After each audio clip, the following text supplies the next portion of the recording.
축복합니다. 늘 말씀과 성령으로 살아가는 성도들 되시를 바랍니다. 우리 옆에 분 한번 같이 인사하겠습니다. 사랑합니다. 축복합니다. 감사합니다. 기도합니다. 기도합니다라고 말하니까 조금 죄송하지요. 성경 암송하도록 하겠습니다. 에스겔서 37장 10절 말씀. 이에 내가 그 명령대로 태어나였더니 그 생기가 그들에게 들어가매 그들이 곧 살아나서 일어나 서는데 극히 큰 군대더라. 아멘. 하신 분들은 하시고 안 하신 분들은 안 하시고 원래 그러는 거거든요. 한 번 더 같이 인사하겠습니다. 말씀을 들읍시다. 성령을 받읍시다.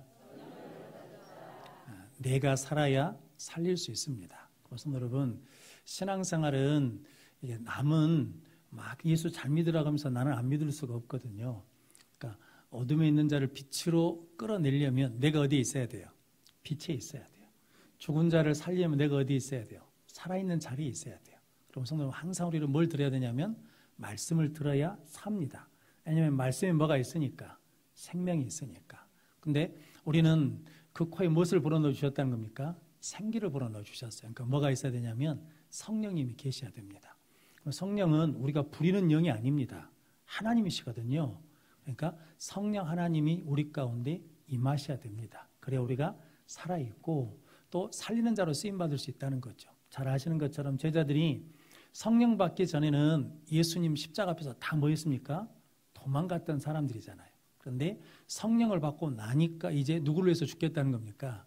예수를 위해 죽는 사람. 그러니까 나는 예수를 위해 죽지만 내가 죽음으로 누가 산다는 겁니까?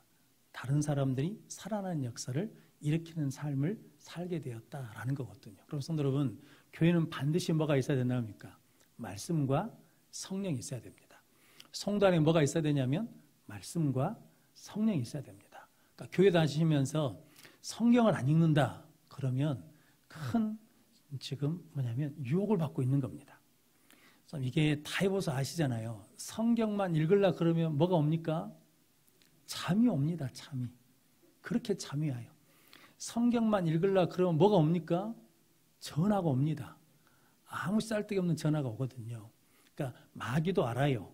우리가 무엇을 가까이 하면, 말씀을 가까이 하면 이게 이길 수 없다는 걸 아니까 계속해서 뭐 하지 못하게 하냐면 말씀을 못 읽게 합니다. 마귀가 또 하는 게 하나 있습니다. 뭐 하지 못하게 하냐면 찬송 못하게 합니다. 제가 부목사를 했을 때 귀신 들린 청년이 하나 있었거든요. 그래서 기도해 주면서 그랬거든요. 가서 성경 읽고 찬송해라. 그러는데 잘 안 나가요. 우리 담임 목사님 오셔서 쫓아내 주셨거든요.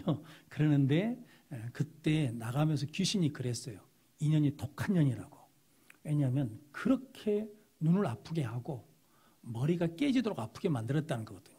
그런데도 성경을 읽더래요. 그런데도 찬양을 하더라는 거거든요.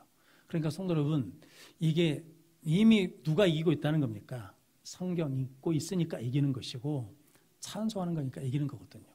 저 어렸을 때 교회 귀신 들린 사람들이 많았거든요. 근데 권사님들이 모아놓고 제일 먼저 하는 게 뭐를 합니까? 찬송을 막 뜨겁게 박수치면서 막 마귀들과 싸울지라 막 그러면서 찬송을 막 배 터지게 하시는 거거든요. 그렇게 찬송을 뜨겁게 하고 뭐 합니까? 기도합니다. 그럼 뭐예요? 나갔어요. 근데 그걸 다 아시잖아요. 여기 모르신 분들은 별로 없어. 수협에 나오신 분들은 그 일들을 다 아시잖아요. 그런데 왜 성경을 안 읽고 기도를 안 하고 찬송을 안 할까요? 지금 뭐냐면 우리가 뭔가 놓치고 있다라는 거거든요. 그래서 교회가 살아나려면 목회자 한 사람으로 살아나는 것이 아니라 우리 모두가 다 말씀으로 뭐해야? 살아나야. 그리고 성령으로 살아나야 살리는 능력 있는 교회가 될 줄로 믿습니다. 그러면 저는 확신하게 믿습니다. 예수님의 교회는 음부의 권세가 절대로 이기지 못합니다.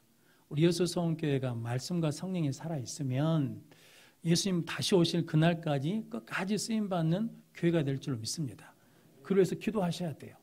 왜냐하면 천국에 가셨는데 교회가 문을 닫았어. 그럼 그것처럼 마음 아픈 일이 없겠잖아요. 근데 천국에서 보니까 교회가 약할 때도 있고 부흥할 때도 있지만 여전히 살아있는 교회다 그러면 그것처럼 기쁘고 감사한 일이 없거든요. 여러분들이 그러기 위해서는 누가 살아야 돼요? 내가 살아야 돼. 목사가 살아야 돼요. 장로님들이 살아야 돼. 권사님들이 살아야 돼요. 안수집사님들이 살아나야 돼. 우리 성도님들이 살아나는 귀한 은혜가 있으시기를 바랍니다. 그러기 위해서는 반드시 말씀을 들어라. 그리고 생기야 들어가라. 그러니까 성령을 구해야 됩니다. 그래서 누가 보면 예수님께서 구하는 자에게 성령을 주시지 않겠느냐라고 그러고, 그러니까 누가복음을 누가가 쓰고 사도행전을 누가 썼습니까? 누가가 썼어요. 그러니까 사도행전의 베드로가 그리고 주 예수를 믿고 회개하여 무엇을 받으라는 겁니까? 성령을 받으라. 왜냐하면 본인이 뭐 해봤어요? 경험했어요. 내가 예수를 믿고 성령을 받으니까 내가 뭐 했어요? 살아났어요. 그리고 내가 많은 사람이 됐어요. 살리는 사람이 됐어요. 그러니까 교회는 많은 곳이 아니에요. 죽이는 곳 아니에요. 근데 언제부턴가 우리가 그걸 깨먹어버리고 잊어버리고 쏟고 있는 거예요. 그래서 자꾸 뭐예요? 눈에 보이는 대로 판단해요. 정죄예요. 이게 뭐냐면 원죄 결과예요. 원죄 결과. 선악을 누가 판단해요? 맞고 틀린 것을 누가 판단해? 내가 판단하고 있다는 거야. 내가. 뭐 때문에? 선악과를 따먹은 그 죄 때문에 맞다 틀리다를 누가 결정하냐면 내가 결정해요. 그러면 내가 누구예요? 심판자예요. 심판자. 그래서 심판자는 누구뿐이에요? 하나님뿐이에요. 그런데 겁없이 우리가 그 일을 하고 있다고요. 누가 믿음이 있다, 누가 믿음이 없다. 믿음이 있다 없다를 누가 결정하는 거예요? 그래서 하나님이 결정하시는 거거든요. 그런데 우리가 결정해. 이 사람이 맞다 틀리다도 누가 결정하냐면 내가 결정해요. 이게 얼마나 무서운 건지 우리가 모르고 있거든요. 나중에 우리 하나님 앞에 가면 벌 받을 거예요. 천국에 못 가는 게 아니라, 야, 네가 그때 심판자 노릇하더라. 네가 그때 하나님 노릇하더라. 너 그때 이래갖고 틀린 거요. 이래버리면 이제 큰일 나는 거거든요. 그럼 성도 여러분, 마귀는 끊임없이 우리한테 뭐하라고 그러냐면 판단하고 정죄하고 심판하라는 거거든요. 근데 그것은 누가 하시는 거고? 하나님이 하시는 거고. 나는 뭐 하면 되냐면 사랑하면 되고 허물은 덮어주면 되고 살리는 일에 힘쓰는 저 여러분들이 되시길 바랍니다. 그래서 우리 교회에서 성도들이 왔다 갈 수 있거든요. 교회는 성도들이 오기도 하고 가기도 하잖아요. 그런데 뭐에서 가면 안 되냐면 속상해서 가면 안 돼요. 시험 들어서 가면 안 돼. 그것은 이제 누가 감당하겠습니까? 그 값을 누가 감당해요? 예수님이 실족케 하는 자는 차라리 연자 맷돌을 메우고 찢는 게 낫다는 거예요. 바닷속에 들어간 게 낫다는 거거든요. 그럼 성도 여러분, 그러니까 교회는 뭐 하는 곳이냐면 살리는 곳이다. 그러니까 성도 여러분, 지금은 손해보는 것 같고 지금은 어려운 것 같은데 성도 여러분, 주 안에서 한 모든 수고가 뭐 하지 않는다는 겁니까? 헛되지 않아요. 다 하나님이 갚아주십니다. 그럼 성도 여러분, 틀린 것은 누가 판단하시고 하나님이 판단하시고 우리는 살리는 일에 힘쓰는 우리 모든 성도들 되시기를 바랍니다. 주일날 오후에 교사 헌신 예배를 드렸거든요. 그래가지고 그 강사 목사님이 교회학교 선생님 이야기 했잖아요. 근데 제가 선생님 이름이 생각이 안 나더라고. 저도 중요한 선생님 두 분이 계시거든요. 그래서 기도를 했습니다. 주일 오후부터 계속 하나님, 그 선생님 이름이 생각 안 나고 성만 최씨, 그 최씨 선생님 그 누굽니까? 그랬더니 나중에 생각이 났어요. 최동원 선생님이라고. 그분이 저한테 주일 성수 가르쳐줬어요. 예배 빠지면 안 된다는 거. 우리 아버지 친구시거든요. 제가 예배만 안 나오면 바로 우리 아버지한테 일러버려요. 그러니까 혼나죠. 그러니까 예배에 빠지면 안 된다는 걸 가르쳐 주셨어요. 송미경 권사님 계시거든요. 우리 그때 초등학교 3학년, 4학년 때거든요. 근데 우리한테 그렇게 말씀하셨어요. 야, 니들 등짝 아프게 기도해봤냐? 뭔 말인지는 모르겠어요. 등짝 아프게 기도해봤냐? 야, 니들 백가죽 아프게 찬송해봤냐? 그러시면서 어떻게 기도해야 되는지, 어떻게 찬송해야 되는지 그렇게 가르쳐 주셨거든요. 성도 여러분, 저 여러분들이 누구 한 사람한테 어떤 영향력을 행사할 수 있냐는 거니까 그분들은 지금 생각하면 살아있는 분들이죠. 살아있으니까 뭐 할 수 있어요? 나하고 관계 있는 사람들을 살릴 수 있다는 거죠. 저들에게 말씀과 성령으로 살아있는 성도들 되시기를 바랍니다. 자, 데살로니가전서 복습할게요. 그래서 설교가 좀 길어요. 근데 실은 본 설교는 짧아요. 그러니까 복습하는 이유는 뭐 때문이냐면 우리는 다 뭐 하냐면 잊어버렸거든요. 지난주 설교 기억 안 나죠? 수요일 날 설교 제목이 기억이 안 나죠? 지난주 설교 제목이 끊임없는 감사예요.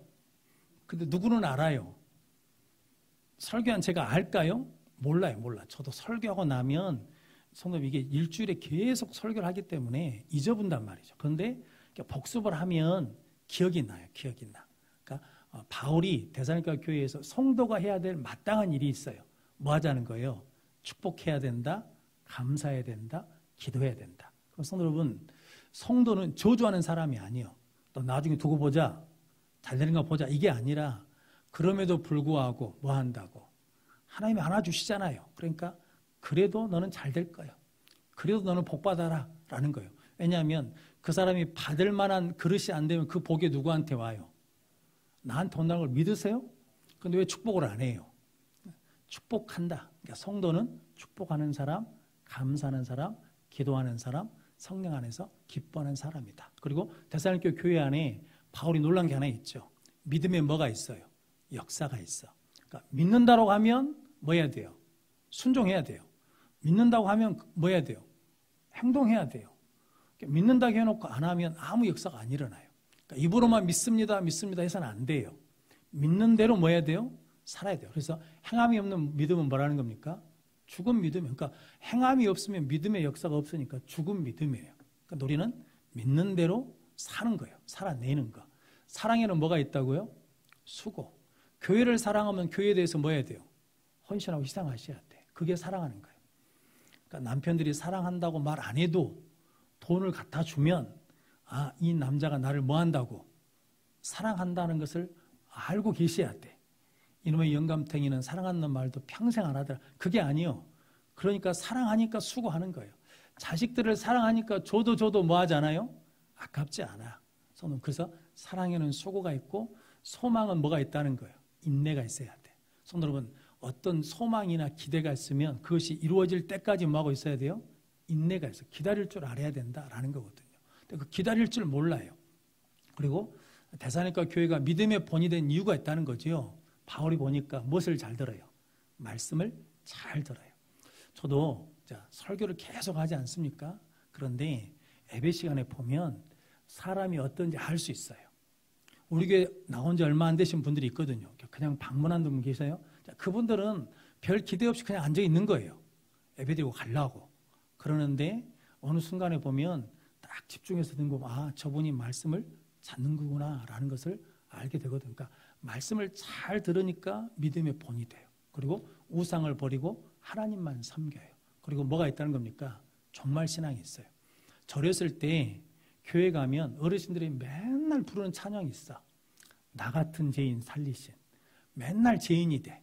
그리고 그 다음에 부르는 찬양이 있어. 하늘 가는 밝은 길이. 그것만 불러요. 계속 불러. 그러니까 그때 어르신들은 어디다 소망을 두고 살았다는 거예요. 천국 소망이 있으니까 지금 내가 힘들고 가난하고 아프고 억울해도 그것이 분하지가 않아요.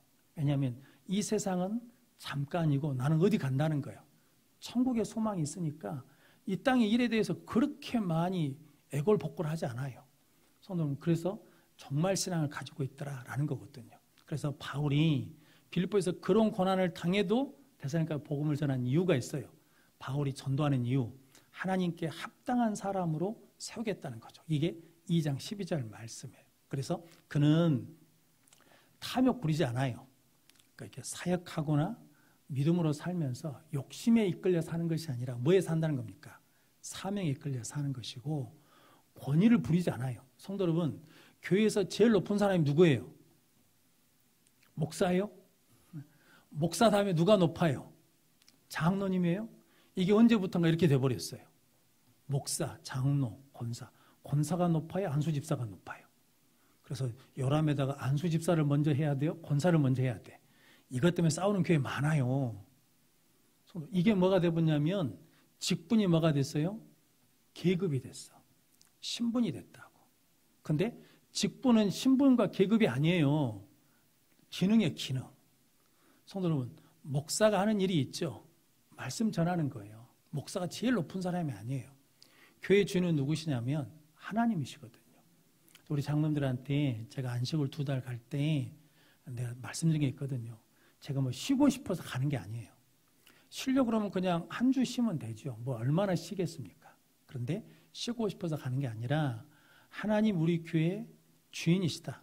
하나님이 다스리신다. 그리고 목사의 중요도가 그만큼 없다라는 걸 서로 알자는 거죠. 왜냐하면 그래야 저도 나중에 은퇴할 때 되면 딱 내려놓고 끝 해야 돼요. 이게 안 되니까 지금 문제가 많은 거잖아요. 성도 여러분, 장로님 권사님들 또 은퇴하고 나면 그 다음 뭐예요? 끝 해야 돼요. 근데 이게 안 되면 문제가 된다고요. 근데 바울은 뭐 하지 않는다는 거예요. 내가 권위 부리지 않는다. 권세 부리지 않는다는 거예요. 성도 여러분, 저 여러분들이 교회 생활하면서 우리끼리 야계니까 저도 어렸을 때부터 교회에서 생활했거든요. 그런데 무엇을 하나 맡으면 그걸 가지고 뭐 합니까? 권세를 부려요. 권세를. 나 위에는 누구도 못해. 저 어렸을 때 종 치는 거 다 아시잖아요. 종은 누구만 쳐야 돼. 그 권사님만 쳐야 돼. 다른 사람이 쳤다가 난리 나버려. 교회를 뒤집어 버려요. 이게 뭐예요? 우리 다 아시니까 웃잖아요. 근데 이게 언제부턴가 이게 뭔가 잘못된 거예요. 이게 뭐냐면 마귀한테 썩는 거예요. 왜냐하면 교회는 권세를 부리는 곳이 아니고 뭐 하는 거예요? 섬기는 거예요. 목사라는 직분을 주셨다는 것은 교회에서 섬기는 일을 가장 많이 할 사람이 누구라는 거예요? 저예요, 저. 여러분들은 에어컨 안 끄고 가요. 제가 저녁에 휙 돌아보거든요. 우리 부목사님 1차로 돌아요. 그런데도 에어컨이 켜져 있어. 그럼 제가 그 다음날 주일날 누가 에어컨을 켜놓고 갔습니까? 라고 소리진 적이 있습니까? 없어요. 당연히 내가 해야 될 일이에요. 왜냐하면 내가 종이잖아요. 종. 교회 종. 그러니까 불 켜져 있으면 불 끄고 에어컨 켜져 있으면 끄고 그런 거예요. 근데 이게 언제부터인가 목사가 부리는 자리에 있어요. 부리는 자리.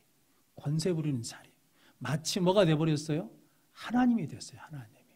그러니까 목사의 말이 누구 말이라는 거예요? 하나님의 말이라는 거죠.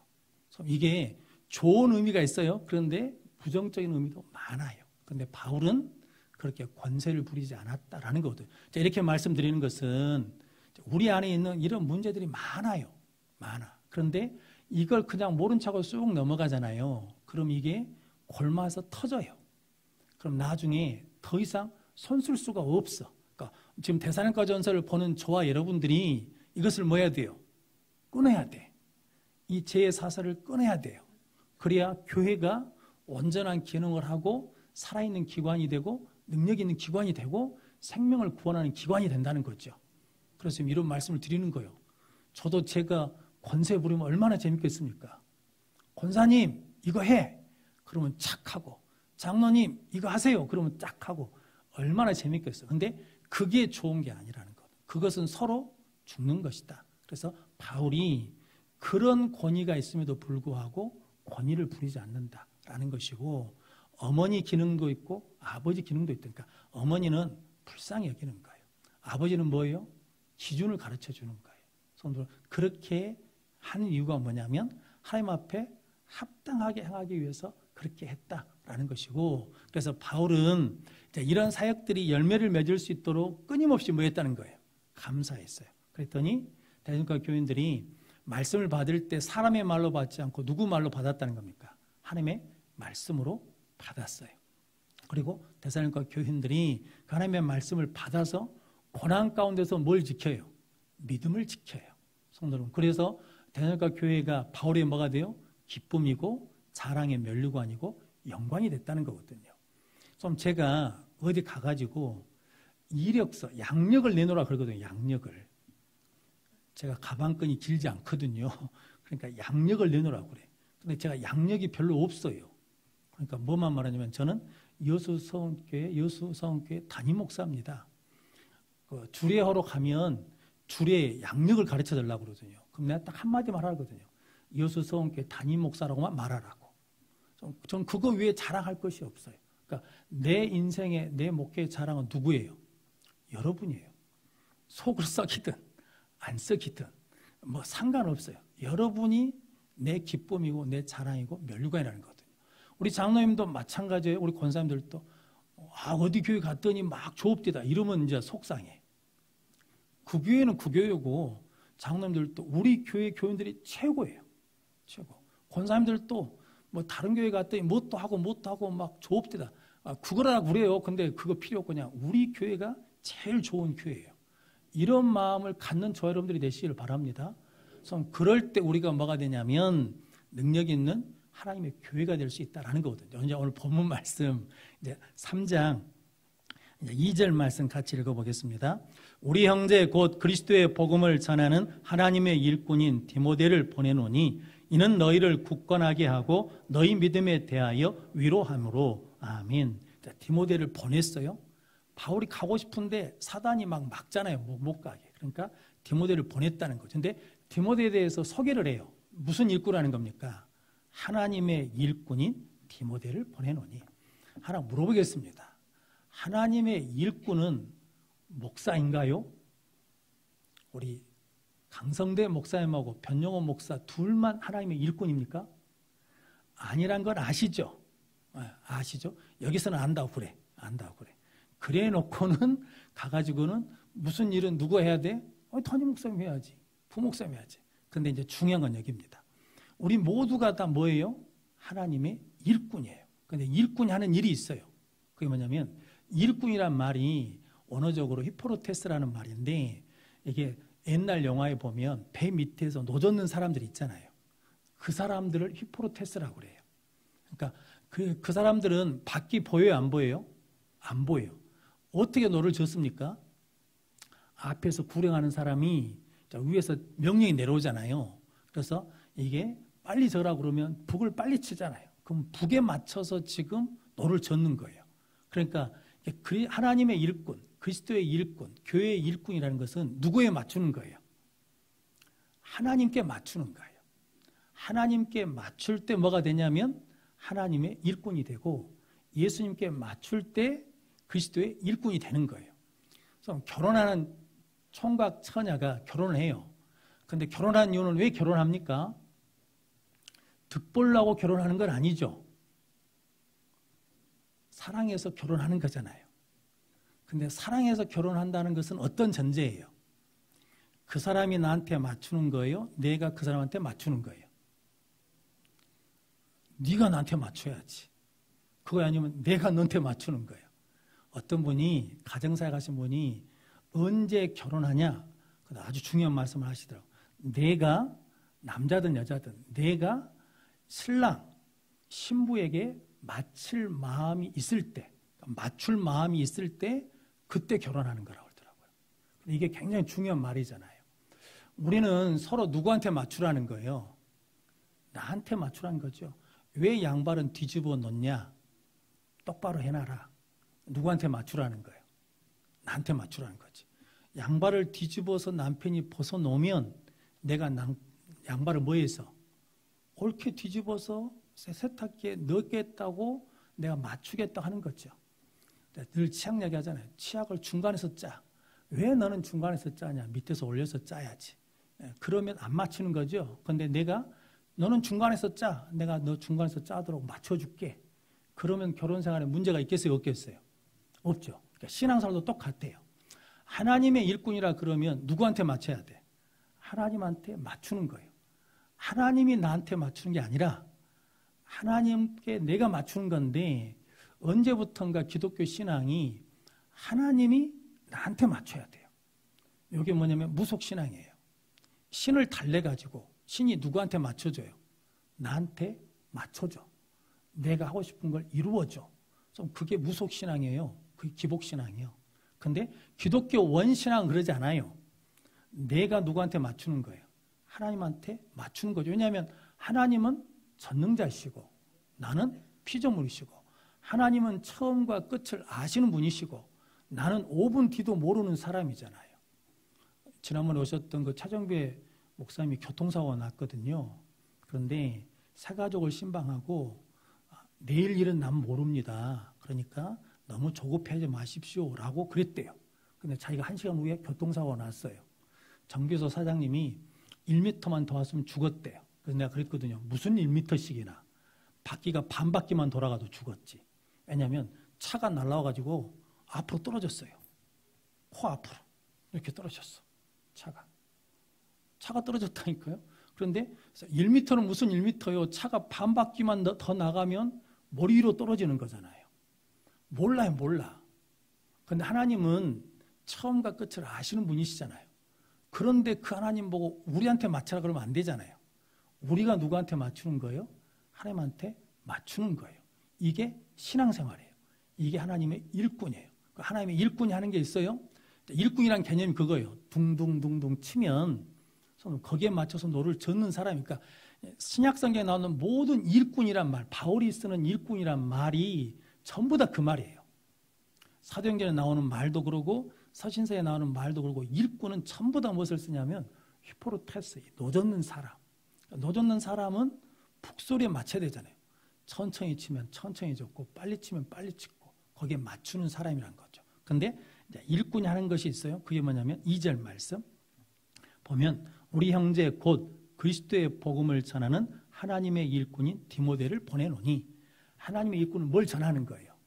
그리스도의 복음을 전하는 거예요. 즉 예수님을 전하는 거예요. 자, 변용원 목사잖아요. 하나님의 일꾼으로 부름을 받아서 목사가 됐다고 그러는데 나를 자꾸 이야기해. 나를 이렇게 목사를 이렇게 섬겨야 됩니다. 이렇게 잘해야 됩니다. 자꾸 그러면 이게 선한 목자가 아니라 뭐예요? 싹꾼이에요. 일꾼이 아니라고요. 근데 목사만 그런 게 아니라 성도도 내가 직장에 다녀요. 그 직장을 왜 다녀? 돈 버는 것이 목적인데 그 위에 하나 더 얹어지는 게 있어요. 그리스도의 복음을 전하기 위해서 가는 거예요. 가서 예수 믿으란 말을 안 해도 예수 믿는 사람으로 정직하고 성실하고 부지런히 하면 예수 믿는 사람은 틀리네, 다르네 라고 하는 것이 그게 뭐예요? 예수가 전해지는 거예요. 그러니까 내가 주부예요. 주부여도 내가 뭐예요? 복음을 전하는 하나님의 일꾼으로서 주부예요. 성도 여러분, 남편이 하나님의 복음을 전하는 일꾼으로서의 남편이에요. 무슨 말씀 이해되지요? 그러니까 우리가 하는 모든 것은 하나님의 일꾼으로 뭐 하기 위해서? 그리스도의 복음을 전하기 위해서. 그럼 성도 여러분, 신앙생활은 교회에서만 하는 게 아니에요. 우리 한국교회의 가장 큰 문제는 신앙생활은 교회에서 하고 사회생활은 따로 하고, 그래서 이게 문제가 되는 거거든요. 그런데 그러지 않고 신앙생활은 어디서 주로 하냐면 밖에서 주로 하는 거예요. 밖에서 신앙생활을 하다 보니까 힘들고 어려워.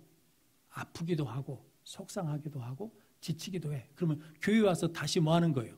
주유하는 거예요. 주유.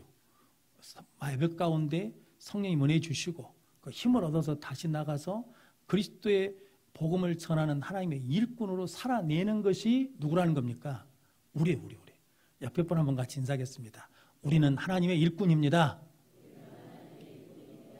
그러니까 힘들고 어려워도 우리는 그리스도의 복음을 전하는 하나님의 일꾼이에요. 그게 첫 번째 목적이고, 두 번째가 뭐냐면 2절 말씀 한 번 더 같이 읽겠습니다. 우리 형제 곧 그리스도의 복음을 전하는 하나님의 일꾼인 디모데를 보내노니 이는 너희를 굳건하게 하고 너희 믿음에 대하여 위로함으로. 아멘. 자, 하나님의 일꾼이 하는 첫 번째 목적이 있는데 그리스도의 복음을 전하는 거예요. 근데 굳건하게 하는 거예요. 굳건하게 하고 뭐냐면 믿음에 대해서 위로하는 거예요. 그러니까 하나님의 일꾼이 하는 일이 있는데 누가 흔들리고 막 그러면 가서 뭐 해줘야 돼요? 붙잡아줘야 돼요. 넘어지려고 그러면 가서 뭐 해줘야 돼요? 지지대가 돼야 돼요. 고추대를 왜 세워요? 고추대를 넘어지지 말라고 세우는 거잖아요. 그러니까 하나님의 일꾼이 쉽게 말하면 뭐예요? 고추대 역할을 하는 거예요. 이 사람이 넘어지려고 그러면 내가 가서 뭐 해주는 거예요? 버팀목이 되어주는 거예요. 그게 뭐예요? 하나님의 일꾼이에요. 왜냐하면 오늘 3절 말씀도 같이 읽어보겠습니다. 아무도 이 여러 환난 중에 흔들리지 않게 하려 함이라. 우리가 이것을 위하여 세움받은 줄을 너희가 친히 알리라. 아멘. 고난이 오거나 어려움이 있으면 흔들릴 수밖에 없잖아요. 나무 뽑아 보셨습니까? 나무를 뽑으려고 그러면 어떻게 해야 돼요? 흔들어야 되잖아요. 좌우로 우로 막 흔들잖아요. 그래가지고 뭐예요? 뽑아갖고 안 되면 또 뭐예요? 또 흔들어요. 라고 또 뽑아. 그러니까 마귀는 계속해서 우리를 뭐 하겠습니까? 흔들어요. 근데 우리가 가서 흔들어 보면 돼요? 안 돼요? 안 돼. 우리는 흔드는 사람이 아니라 흔들리지 않게 굳게 세워주는 사람이에요. 흔들리지 않게 위로하는 사람이에요. 마귀의 언어의 뜻이 뭐냐면요, 이간질하는 자거든요. 그러니까 성도 여러분, 성도들 사이에 이간하면 안 돼요. 이쪽에 가가지고 이 말하고 저쪽에 가서 저 말하고. 그것은 마귀의 종로로 타는 거예요. 그런데 우리가 그것을 잘 모르신다니까. 성도 여러분, 그러므로 하나님의 일꾼은 흔드는 자가 아니라 흔들리는 사람을 굳게 하고 유리한 자다라는 것을 늘 깨닫고 살아가는 저와 여러분들이 되시기를 바랍니다. 그래서 고린도전서 4장 1절로 2절 말씀 같이 읽겠습니다. 사람이 마땅히 우리를 그리스도의 일꾼이요 하나님의 비밀을 맡은 자로 여길지어다. 그리고 맡은 자들에게 구할 것은 충성이니라. 아멘. 사람들이 우리를 그리스도 일꾼이라고 불러요. 그래놓고 뭐냐면 하나님의 비밀을 맡은 자라는 거거든요. 예를 들면 이겁니다. 요셉이 형들의 곡식단이 자기 곡식단에다 절을 해요. 그 이유를 알았을까요? 몰랐을까요? 그때는 몰라요. 하늘의 달과 별 11별이 자기한테 절해요. 근데 그때는 그것을 알았을까요? 몰랐을까요? 몰라요. 그때는 왜 그런지를 몰라.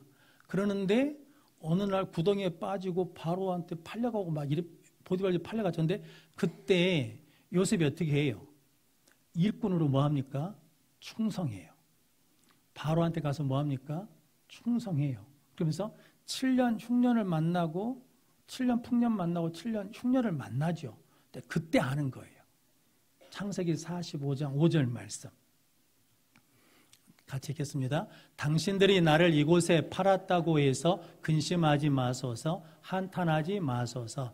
하나님의 생명을 구원하시려고 나를 당신들보다 먼저 보내셨나이다. 아멘. 그때는 그것이 뭔지를 몰랐어요. 그런데 그게 하나님의 비밀이에요. 그런데 충성되이 어떤 환경, 어떤 자리에 있더라도 충성되이 했더니 나중에 그것을 알아요, 몰라요? 알게 됐어요. 그래서 하나님이 나를 먼저 보내시려고 그런 거니까 여러분들 뭐 하지 말라는 거예요? 걱정하지 말고 두려워하지 말라는 거거든요. 하나님이 생명을 구원하시려고 당신들을 통해서 나를 뭐 했다는 겁니까? 보내셨다는 거예요. 그러니까 요셉이 형들을 뭐 할 수 있어요? 용서할 수 있어요. 그 비밀을 깨닫고 나니까 용서가 돼. 비밀을 깨닫고 나니까 고난이 더 이상 고난이 아니에요. 아니에요. 은혜의 자리였어. 은혜의 시간들이었다는 거죠. 손으로 이게 누가 하냐? 하나님의 일꾼으로 맡은 일에 충성하다 보면 여러 가지 일들이 있잖아요. 그런데 그때는 잘 몰라. 왜 이렇게 아픈지, 왜 이런 고난이 있는지, 왜 이런 어려움이 있는지를 몰라요. 그런데 그럼에도 불구하고 충성하면 나중에 어떻게 돼요? 하나님의 비밀을 알게 되는 때가 온다라는 거거든요. 이게 하나님의 일꾼이 누리는 엄청난 기쁨입니다. 성도 요셉은 그때 얼마나 기뻤겠어요. 그러니까 형들이 나중에 아버지 죽었을 때 막 두려워할 때 걱정하지 말라는 거죠. 내가 당신들과 당신 자녀들을 뭐 할 거라는 거예요? 돌보고 지킬 거라는 거거든요. 성도 여러분, 이 은혜가 저와 여러분들에게 있으시기를 바랍니다. 그러기 위해서 저와 여러분들은 끝까지 뭐 해야 돼요? 나는 누구라는 거예요? 하나님의 일꾼이다. 나는 그리스도의 복음을 전하는 사람이다. 그리고 나는 굳건하게 세우는 사람이다. 위로하는 사람이다. 그래서 성도 여러분, 이 위로의 은사가 있다는 건 정말 귀한 겁니다. 가끔 우리 사모님이 왜 신방 안 가냐고 빨리 가라고 막 그러거든요. 그럼 제가 그러거든요. 못 간다고. 왜 못 가냐? 하나님 뭔가 주셔야죠. 그분을 놓고 기도할 때 하나님 뭔가를 주셔야 돼. 나한테 뭔가 답이나 영감이나 뭐 말씀을 주셔야죠. 왜냐면 그래 가서 뭐 할 말이 있잖아요. 가서 성도 여러분도 다 아셔요. 아픈 사람 가면 어디 성경 찾아야 될지 알아. 찬송가 뭐 불러야 될지 다 안다고요. 그런데 그렇게 갖고는 위로가 안 돼. 하나님이 그 사람한테 주신 말씀이 있어야 돼. 은혜가 있어야 된다고요. 그걸 가지고 가야 그게 뭐가 돼요? 위로가 돼요. 마찬가지예요. 근데 가끔 저랬을 때 보면 권사님들이 병원 신방 가갖고 아픈데 또 찔러버려요. 회개해야지. 회개. 막 이러신단 말이에요. 그런 분들이 많았어요. 이건 위로가 아니라 뭐 하는 거예요? 죽이는 거예요. 근데 의외로 교회에서 그런 분들이 많아요. 가끔 막 목사 가슴이 철렁할 때가 있어. 아, 점심 맛있게 먹고 그냥 갈 수 있잖아요. 그러면 잘 가시라고. 다음 주에 보자고 이러면 되잖아요. 밥값하고 가야지, 밥값. 오후 예배 드려야지, 오후 예배. 아이, 그러면 이제 끝나버려. 근데 이게 뭐냐면 어떤 생각이 없는 거냐면 우리가 하나님의 일꾼으로 굳게 세우고 위로해야 된다는 것을 몰라요. 가르쳐주지 않았어. 그리고 보지를 않았어. 옛날 어르신들은요, 그때는 그게 맞는 줄 알았는데 그게 굉장히 유교적인 이야기예요. 기독교적인 이야기가 아니고 유교적인 거예요. 뭐냐면 어른들이 아랫사람한테 막 책망해요. 그게 어른 노릇인 줄 알았어. 그런데 교회는 그게 어른 노릇이 아니에요. 교회에서 어른 노릇은 섬기는 거예요. 섬기는 거. 세워주고 위로하고 힘이 되어주는 것이 그게 섬기는 거거든요. 근데 언제부턴가 교회 안에서 이게 득세하거나 내가 큰 소리를 내거나 내 뜻대로 되는 것이 내가 잘 되고 위로 올라갔다고 생각하는데 전혀 그러지 않습니다. 그게 떨어지는 거예요. 떨어지는 거. 왜냐하면 예수님 말씀하고 전혀 반대잖아요. 예수님은 이렇게 말씀하셨는데 우리 사는 것은 정반대로 살아요. 그러면 이게 문제가 되는 거죠. 그러니까 교회에 그런 일들이 많았어요. 그런데 이제 그 일을 이제 우리가 뭐 해야 돼요? 끊고 예수님이 말씀하신 그 일을 다시 회복하면 교회는 반드시 살아납니다. 왜냐하면 사람은 영적인 존재이기 때문에 세상에서 아무리 잘 먹고 잘 살아도요, 갈급함을 채울 수가 없어. 그 무엇으로도 안 돼. 누구 앞에 와야 돼요? 하나님 앞에 와야 돼. 하나님의 형상대로 창조되어 있기 때문에 세상 것을 다 가졌어도 공허해요. 그러니까 그것은 누구밖에 줄 수 없어요? 교회밖에 줄 수가 없어. 근데 교회가 이 기능을 안 하면 성도는 교회가 문을 닫는 거예요. 그런데 수가 적든 많든 상관없이 이 기능을 하면 교회는 살아 역사한다는 거거든요.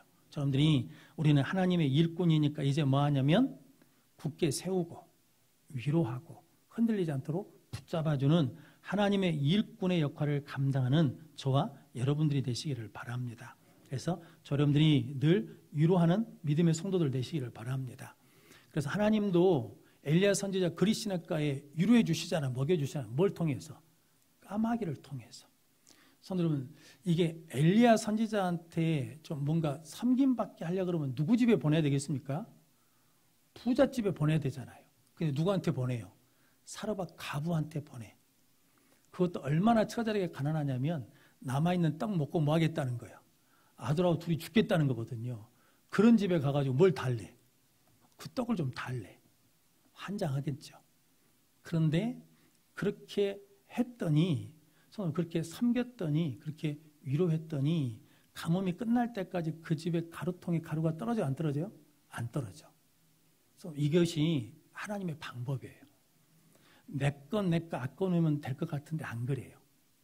위로하고 세우고 섬기면 하나님이 나를 뭐 하신다는 겁니까? 책임져 주셔요. 예수님도 기념하라는 게 두 가지라고 그랬잖아요. 성찬식 기념해라. 또 하나 기념하라는 게 있잖아요.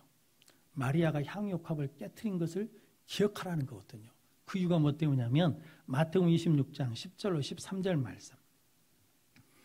같이 읽겠습니다. 예수께서 아시고 그들에게 이르시되 너희가 어찌하여 이 여자를 괴롭게 하느냐? 그가 내게 좋은 일을 하였느니라. 가난한 자들은 항상 너희와 함께 있거니와 나는 항상 함께 있지 아니하리라. 이 여자가 내 몸에 이 향유를 부은 것은 내 장례를 위하여 함이니라. 내가 진실로 너희에게 이르노니 온 천하에 어디서든지 이 복음이 전파되는 곳에서는 이 여자가 행한 일도 말하여 그를 기억하리라 하시니라. 아멘. 예수님이 복음이 전파되는 곳마다 이 사람 이야기를 해서 내가 그를 뭐 하겠다는 거예요? 기억하겠다는 거예요. 왜냐하면 예수님 십자가에 죽으신다고 할 때 다 뭐 했습니까? 다 도망갔어요. 다 버렸어요. 그런데 이 마리아만 뭐 했습니까? 향유옥합을 깨트리면서 장례를 준비했어요. 그러니까 예수님이 뭘 받았다는 거예요? 위로를 받았어요. 감동을 받았어. 그래서 이게 어마어마한 거거든요. 그러므로 우리 성도들 간에도 기도하다가 누가 생각나잖아요. 그럼 전화 한번 해주셔야 돼. 기도가 누가 생각나잖아요. 그러면 밥 한 끼 하자고 그러셔야 돼. 그게 엄청 위로가 됩니다. 왜냐하면 우리는 잘 모르잖아요. 그런데 성령께서 그 사람 그 마음을 아시고 뭐 해주시냐면 나를 통해서 위로해 주시거든요. 성도 그런 여러분들이 하나님의 일꾼이 하는 일이 있어요. 흔들리지 않도록 뭐 하게 한다고요? 굳건하게 세워져요. 위로해줘요. 성도 여러분, 여러분들이 그런 복된 믿음의 삶을 살아가는 성도들 되시기를 바랍니다. 그런데 이제 디모데를 보냈더니 데살로니가 교인들이 그런 믿음을 갖고 있다는 거예요. 굳건하다는 거죠. 그래서 오늘 7절, 8절 말씀 같이 읽겠습니다. 이러므로 형제들아, 우리가 모든 궁핍과 환난 가운데서 너희 믿음으로 말미암아 너희에게 위로를 받았노라. 그러므로 너희가 주 안에서 굳게 선즉 우리가 이제는 살리라. 아멘. 어려운 중에서도 믿음을 짓고 굳게 선 너희들을 보니까 내가 무엇을 받는다는 거예요. 위로를 받아요. 저도 병원 신방 가면 위로받을 때가 많습니다. 목사가 위로하러 가잖아요. 근데 그분들 신앙을 보고 위로를 받습니다. 장례식을 할 때 유족들 태도나 예배드리는 자세를 보고 위로를 받습니다. 참. 근데 어떤 가정은 그렇게 아버님의 예수를 믿는 분이 아니셨거든요. 그런데도 그 자식들이 교회를 안 다닌 자식들까지 다 와가지고 예배를 드립니다. 그러면 감동이 되고 위로가 됩니다. 이번에 임영자 권사님 돌아가실 때도 많은 은혜를 받았거든요. 이게 위로하러 가셨던 분들이 도리어 위로를 받았어요. 그러면 그게 뭐 때문이냐면 믿음이 무엇을 준다는 거예요. 위로를 준다는 거거든요. 성도님들이 그런 믿음을 소유하는 복된 성도들 되시기를 바랍니다. 그래서 이제 하나님의 일꾼이 마지막으로 하는 게 있습니다. 그게 뭐냐면 10절 말씀, 9절 10절 말씀 같이 읽겠습니다. 우리가 우리 하나님 앞에서 너희로 말미암아 모든 기쁨으로 기뻐하니 너희를 위하여 능히 어떠한 감사로 하나님께 보답할까. 주야로 심히 간구함은 너희 얼굴을 보고 너희 믿음이 부족한 것을 보충하게 하려 함이라. 아멘. 믿음이 부족한 것이 보이잖아요. 그럼 이렇게 하면 안 돼요. 이것이 부족해요. 이렇게 말하는 게 아니라 뭐 있다는 거예요. 주야로 뭐예요? 심히 간구했다. 기도했다라는 거거든요. 그러니까 하나님의 일꾼은 부족하다고 지적하고 판단한 게 아니라 그걸 놓고 뭐 한다는 겁니까? 기도하는 사람이다라는 거거든요. 부족한 것이 우리 눈에 보여요. 어떤 원로 목사님이 이제 아들이 담임 목사를 나가더래요. 그래서 담임 목사로 나간 아들한테 충고 한마디 했답니다. 가면 그 교회의 문제가 네 눈에 보일 것이다. 보일 것이다. 그런데 그 문제 해결하려고 하지 마라. 그랬다는 거죠. 왜냐하면 그 문제는 네가 본다 그러면 너만 보는 게 아니라 이미 그 교회 사람들이 다 마고 있다는 거예요. 알고 있는 것이다. 그런데 그 문제는 지금까지 해결이 안 된 건데 그 해결하겠다고 붙들고 싸우다가 결국은 네가 무너진다. 그러니까 눈에 보이는 문제 붙잡고 기도해야지 그거 해결하려고 싸우지 마라 그랬다는 거거든요. 그런데 저는 그분한테 직접 들은 건 아니고 걸쳐서 들은 거잖아요. 그런데 그 말이 맞지 않습니까? 문제 없는 집안이 어디 있고 문제 없는 교회가 어디 있겠습니까? 그런데 그 문제를 고치려고 수십 년 동안 노력하지 않았겠어요? 그런데 고쳐져요? 안 고쳐져요? 안 고쳐져요. 그러면 그것 때문에 에너지를 소비할 이유가 없죠. 단지 뭐 하면 된다는 겁니까? 주야로 심히 간구한다는 거죠. 그래서 너희 믿음에 부족한 것을 뭐 한다는 거예요? 채워요. 그러니까 부족한 것을 뭘로 채우는 거예요? 기도로 채우는 거예요. 기도로. 그런데 우리는 뭘로 채우려고 그래요? 말로 채우려고 그래요. 그런데 말로 채우는 것이 아니라 기도로 채우면 든든히 사가는 역사가 일어날 줄로 믿습니다. 그런데 이렇게 하는 이유가 있습니다. 그래서 기도 내용이 11절에서 13절까지인데 기도하면 하나님께서 길을 열어주신다. 기도하면 피차간의 사랑이 넘치게 하신다.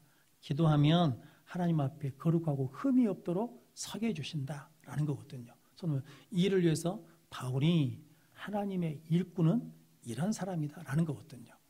한 번 더 따라하겠습니다. 나는 하나님의 일꾼입니다. 하나님의 일꾼이 목사만 긴 게 아니에요. 그러니까 여러분들은 다 뭐예요? 하나님의 일꾼이에요. 성경에 재밌는 것은 그리스도인이란 말이 있잖아요. 그리스도인, 크리스찬이란 말. 이 말은 교회에서 부른 말이 아닙니다. 세상 사람들이 교회 사람들을 보고 부른 것이 그리스도인이에요. 교회 안에서는 그리스도인이라고 안 불렀어. 교회 안에서는 뭐라고 불렀냐면 제자라고 불렀어요. 제자라고. 예수님의 제자라고. 성도 우리는 하나님의 일꾼이고 누구의 제자예요? 예수의 제자. 그러니까 누굴 본받아야 돼요? 예수님 본받아야죠. 근데 예수님이 하라는 대로는 안 하고 하지 말라는 대로는 하고 우린 청계류가 아니잖아요. 이제는 내가 하나님의 일꾼이라는 정체성을 가져야 되고 내가 예수의 제자라는 정체성을 가지고 이제 누구 뜻대로 하나님의 뜻대로 예수의 말씀대로 우리가 굳건히 세우고 위로하고 사랑하면 흔들리지 않도록 붙들어주면 우리 여수 성교회가 능력 있는 교회가 될 줄 믿습니다. 성도 여러분들 어쩐지 모르지만 저는 참 많이 답답할 때가 있습니다. 왜냐하면 제가 처음 14년 전에 여수에 왔을 때 보니까 여수는요 서쪽으로 발전해 가더만요. 서쪽으로 제가 오니까 웅천 아직 개발 안 될 때예요. 근데 웅천 개발하고 저기 중림 가고 중림에서는 또 더 들어가대요. 그렇게 자꾸 서쪽으로 가요. 그래서 아시다시피 서희 아파트에 이제 엑스포 전에는 유모차 끌고 다니는 베풀뜨기들이 많았거든요. 임신한 아줌마들이 많았어요. 그런데 지금은 보여요, 안 보여요? 안 보여요. 뭐만 보이냐면 어르신들이 유모차 끌고 다녀. 그래갖고 힘들면 가서 앉으려고. 이제 그런 동네가 됐어요. 그런 동네가. 근데 제가 구봉산에 올라가서 기도했거든요. 하나님 동서남북에서 사람이 오게 달라고. 근데 와야 되잖아요, 사람이. 사람이 안 오면 교회는 문 닫아요. 그러니까 교회에서 가장 중요한 것은 사람이에요. 일이 중요한 게 아니에요. 사역이 중요한 게 아니라 사람이 가장 중요해요. 근데 그 사람이 왔을 때 우리가 어떻게 하느냐는 거죠. 어떻게. 세워주느냐, 흔들어 버리냐. 유료하느냐, 정죄하느냐. 말씀드렸잖아요. 저기 위에 여수 장례상부터 이제 뭐가 있습니까? 교회가 있어요. 교회가 쭉 있어. 일명 처치 노드라고 그래가지고 쭉 교회가 엄청나게 많습니다. 우리 교회까지요. 우리 교회로 새가족들이 온다는 것은 기적이에요, 기적. 왜냐하면 우리 주변에 교회가 얼마나 많아요.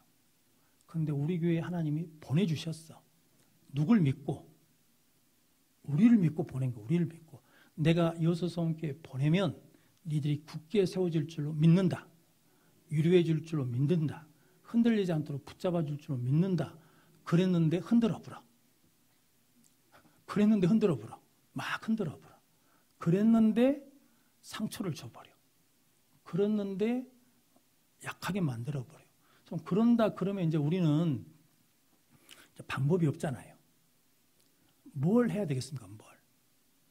뭘 할 수가 없어. 성도님, 이게 진짜 심각한 이야기예요. 실은 우리끼리 이야기니까. 지금 이 주택에 다 비어가요. 지금 여기 앞에 건물을 져놨는데 지금 몇 년째 들어와요, 안 돌아요? 안 들어와요. 지금 우리 국동이 그런 현실이에요. 그리고 이제 여기서 나가신 분들은 아시잖아요. 제가 가끔 강주 어머니 집에 가려고 가면 국동이 제일 멀어요. 국동이 제일 멀어. 여기서 저 석창 입구까지 나가는데 제일 먼 데가 어디냐면 국동이에요, 국동. 그러니까 젊은 사람들은 전부 다 어디로 가는 거예요? 아주 국동으로 가요. 국동 저기 공화동 엑스포 쪽으로 가요. 거기 나가기가 쉬우니까. 안 그러면 어디로 가요? 저기 중림으로 가요. 중림으로. 젊은 사람들은 이쪽으로 이사를 올까요, 안 올까요? 안 와. 그런데 오게 할 수 있는 방법은 딱 하나예요. 생명이 있어야 돼요, 생명. 예수가 있어야 돼. 그 이제 우리 승부는 그거밖에 없어요. 그게밖에 없다니까. 근데 그 인식을 잘 안 하시는 것 같아. 그러니까 목사가 얘 같아요, 얘 같아. 그러니까 밥 먹고 가면 뭐라고 적어요? 다음 주에 봅시다. 잘 갔다가 다음 주에 봅시다. 밥값 하라는 소리 하지 마십시오. 그리고 누가 와서 안 맞고 그러면 일단 뭐 하자는 거예요? 기도하자.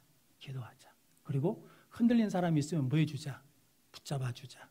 그리고 위로해 주자. 그래서 누가 왔든 간에 그 사람을 뭐 해야 돼요? 잘 지내셨는지. 그리고 목사 혼자 관리가 안 돼요. 안 돼. 왜냐하면 여기 쫓아가면 저쪽에 비어있고 이리 가면 저기 비어있고. 그러니까 우리 권사님들이 기도하시다가 이번 주에 누구 안 왔다. 그러면 뭐 하셔야 돼요? 전화해 주셔야 돼. 전화해 주셔야 된다고요. 저는 그렇게 하면 저는 우리 교회가 든든히 살아갈 줄로 믿습니다. 왜냐하면 제 기도 중에 하나 그거거든요. 예수님 오실 때까지 우리 여수 성교회는 쓰임 받아야 되거든요.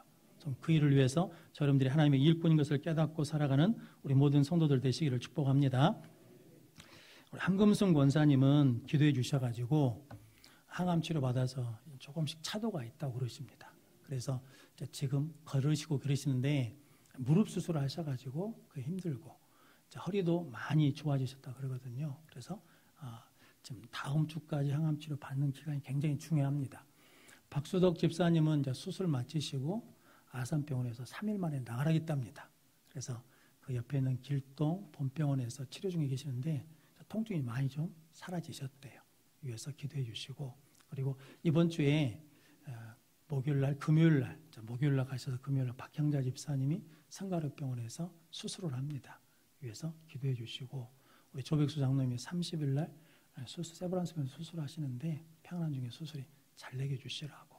그리고 이제 우리 수술하고 회복기다리는 우리 박강심 성도님, 김하영 집사님 이런 분들을 위해서도 기도해 주시고, 그리고 우리 김희경 권사님이 지금 단기 선교 나가 계시는데 건강하게 지금 발목이 안 좋은 상태로 가셨거든요. 잘 마치고 돌아올 수 있도록 기도해 주시고, 이번 주 금요일부터 유치부가 이제 여름 성경학교를 시작합니다. 위해서 기도해 주시고, 우리 유치부, 아동부, 중고등부 부장 선생님들이 오늘 나오셨으니까 예배 끝나고 제 방으로 잠깐 모여주시면 감사하겠습니다. 우리 찬송가 546장 찬송